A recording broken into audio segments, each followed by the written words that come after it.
안녕하세요. 성산 개미TV입니다. 자, 매일 살펴보는 프레티지 바이오파마 바이넥스고요. 항상 끝에 박님하고 이 중앙 페인트를 살펴보기 때문에 같이 살펴볼 수 있는 시간 갖도록 하겠습니다. 우리나라 지수 지금 시간이 이제 2시가 다 돼 가는데 코스피가 0.81%, 코스닥이 1% 이상 밀리고 있습니다. 자, 시간별 투자자 동향을 보면 이 코스피 같은 경우 외국인 매수세가 너무 세죠. 지금 기관하고 투신해서 방어를 좀 해주는데 금융투자 쪽에서 좀 물량이 줄었어요. 매수 물량이 좀 줄고 아까에 비해서.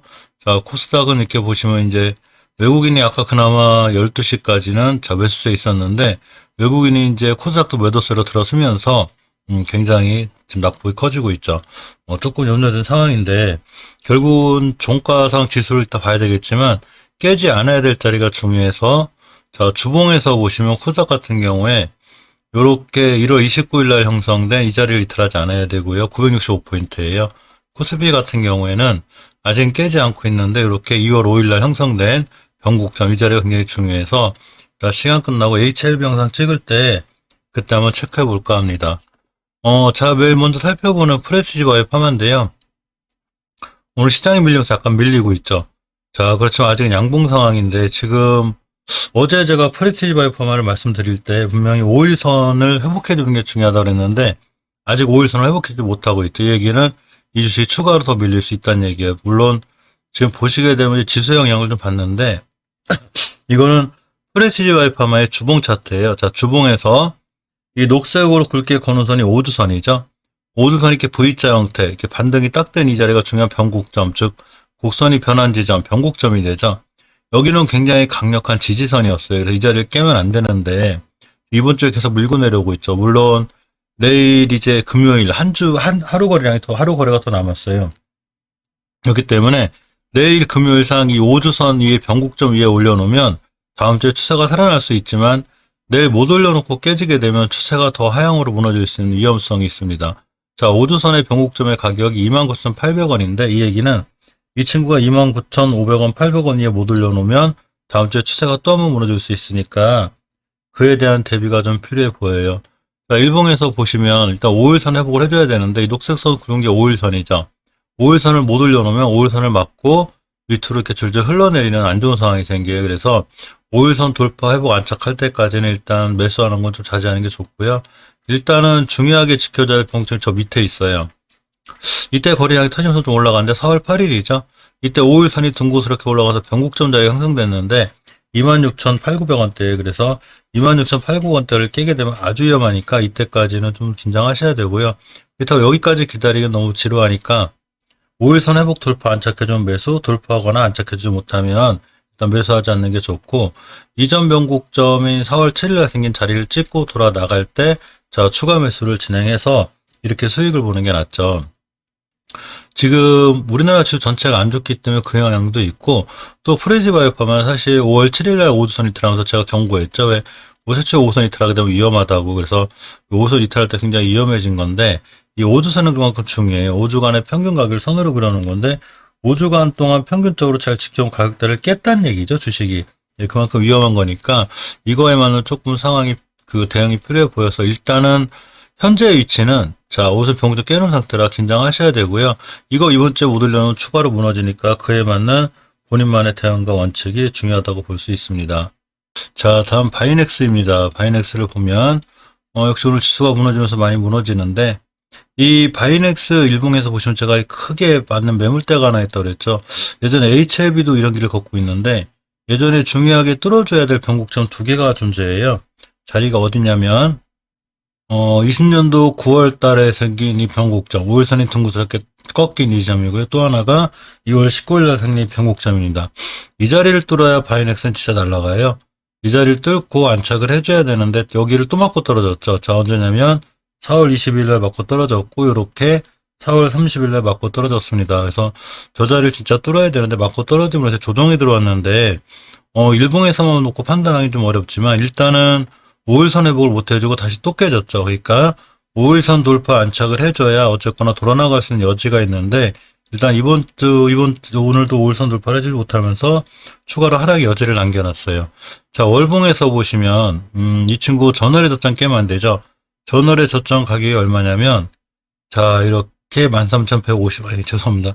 저점이 22,550원이다. 그래서 22,550원을 깨지면 추가로 크게 이탈할 수 있으니까 반드시 대응하셔야 되고요. 또 깨도 여기 밑에 보면 20개월선이 있고 또 그 위에 보면 예전에 중요하게 형성된 변곡점이 있어요. 16년도 6월 달에 형성된 건데 가격으로 21,670원이 됩니다. 그래서 21,670원을 깨게 되면 아주 크게 무너져요. 그러니까 무슨 일이 있어도 21,670원을 깨지 않아야 되기 때문에 이 21,670원이 가격을 반드시 명심하셔야 되고요. 이 자리를 이탈하지 않아야 추가로 크게 상승할 수 있으니까 이 점 꼭 명심하시고, 자, 주봉에서 보시면 5주선을 깼죠. 자, 중기추세 하락의 확증은 제가 항상 5주선 한다고 그랬죠. 그래서 5주선을 이탈 깨놓게 되면 크게 밀릴 수 있는데, 이렇게 5주선을 살짝 이탈해놓은 5월 14일, 저번 주죠. 5월, 이번 주죠. 저번 주 5선 그냥 깨고 내려오면서 위험해졌고요. 이번 주에 다시 20주선과 5선 회복해주지 못하고 있다. 따라서 5주선을 회복해주지 못하면 계속 추가로 밀려요. 5주선 회복할 때까지는 추가로 매수한다거나 이 주식을 다시 사기엔 좀 부담이 있고요. 자, 5선 돌파 안착이 중요한데 일단 밀리고 있을 때 이 4월 2일 날 형성된 이렇게 둥그렇게 돌아간 부분, 이 부분은 강력한 지지선이 됩니다. 그래서 이 지지선을 추가로 이탈해 두면 아주 위험해지는데 이때까지 밀릴 때까지는 가격의 거리가 있죠. 그러니까 일봉에서 일단 5일선을 뚫지 못하고 밀려서 흘러내리고 있기 때문에 일단 긴장하셔야 되고요. 추가로 하락의 여지가 있으니까 반드시 대응하시고 비중 축소를 할 것인가 손절할 것인가 제가 어제 또 영상 말씀드렸지만 본인의 원칙에 맞는 결정이 중요해요. 나는 50% 매도했다가 나중에 추세를 전환할 때 나머지 매수하겠다라든가 여러 가지 다양한 전략을 통해서 이 주식을 대응해야 되고요. 어쨌거나 지금 추세가 아주 깔끔하게 오르 뻗는 형태가 아니고 주식이 옆으로 계단식으로 가다가 또 밀리고 있죠. 그럼 또 옆으로 가다 밀리고 이렇게 될 수 있으니까 바이넥스도 꼭 명심해서 대응을 잘 하는 게 중요하다고 생각됩니다. 자, 프레시즈 바이오파마 바이넥스 뒤에 항상 박림을 살펴보는데요. 이 친구 추수 무너지면서 잘 올라가고 있죠. 자, 월봉에서 보시면 예전에 뚫어져야 될 자리, 제가 어제 영상에서 말씀드렸듯이 이 자리를 뚫어야 계속 잘 올라간다고 그랬는데 이렇게 잘 뚫어놓고, 자, 이 밑으로 깨지지 않는 게 중요해요. 주식에서 가격이 변한 변곡점은 중요한데 특히 5개월 평균, 이동 평균선, 즉 5개월간의 평균 가격을 선으로 그려놓다고 생각하면 편한데 이 자리 이탈하게 되면 크게 무너져요. 근데 이 자리를 꼬리를 잘 달고 돌아나갔습니다. 즉 이번 달에 이 자리 꼬리 닿았다는 얘기는 우리 이 밑으로 안 떨어지겠다는 얘기죠. 그러면서 이렇게 잘 타고 올라가고 있습니다. 주봉에서 보시면 5주선, 즉 중기 추세 하락의 확정이 되는 게 제가 5주선이라고 그랬죠. 이 친구 5선 이탈하지 않고 있어요. 그래서 5선을 잘 타고 올라가고 있기 때문에 언제 슈팅 나와도 이상하지 않고요. 중요하게 지켜줘야 될 5선만 이탈하지 않는 한 이 주식은 계속 홀딩하는 게 맞아요.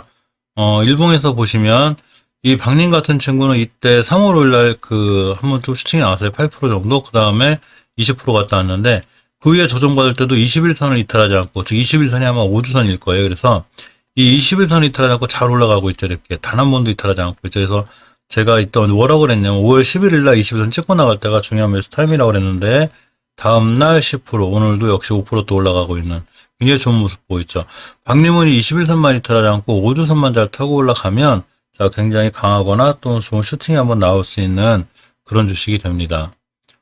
조광 페인트를 보면 매일 끝에 살펴보고 있는데 월봉에서 이렇게 어마어마하게 높은 위치가 아니죠. 이제 60개월 선 돌파하고 나가고 있습니다. 근데 시장의 조정권에 따라서 또 한번 급등했죠. 상한가에 붙어 있다 풀렸는데 이런 친구들이 다시 60개월 선 찍고 다시 돌아나갈 때가 다시 매수할 수 있는 중요 타임이기도 하고요. 주봉에서 보시면 이번 주에 급등했다 떨어졌기 때문에 이렇게 꼬리라고 떨어지지만 역시 이번 주 종가가 내일이죠. 내일이 금요일이니까 내일 종가상 5선만 잘 지켜주면 5선을 타고 잘 올라갈 수 있어요. 일봉에서 보시면 이제 이렇게 5일선을 맞고 떨어졌는데 이 앞전에 옆으로 길게 가던 구간이 있어요. 이게 4월 14일부터인데 이렇게 중요한 변곡점이 됩니다. 또 그에 약간 잡아서 고점까지 본다 하더라도 밀리면 아마 21선까지 밀릴 거예요. 그래서 21선까지 밀리면 21선 찍고 돌아 나갈 때 아까 박님처럼 박님도 이렇게 긴 꼬리 달았어도 결국 20선 찍고 돌아 나가면서 또 순간순간 좋은 모습 보여주죠. 그렇기 때문에 조광 페인트도 좀 더 밀린다 하더라도 역시 21선까지 침착하게 기다렸다가 21선 찍고 다시 돌아 나가면 아주 중요한 매수 타이밍이 되니까 이 조광 페인트도 계속 꾸준히 관심권에 두고 보시는 게 맞습니다. 자, 이상 프레티지 바이오파마, 바이넥스, 박림, 조광 페인트까지 살펴보았습니다. 지금 시간이 2시 10분인데 남은 시간도 성공 투자하기 바랄게요. 감사합니다.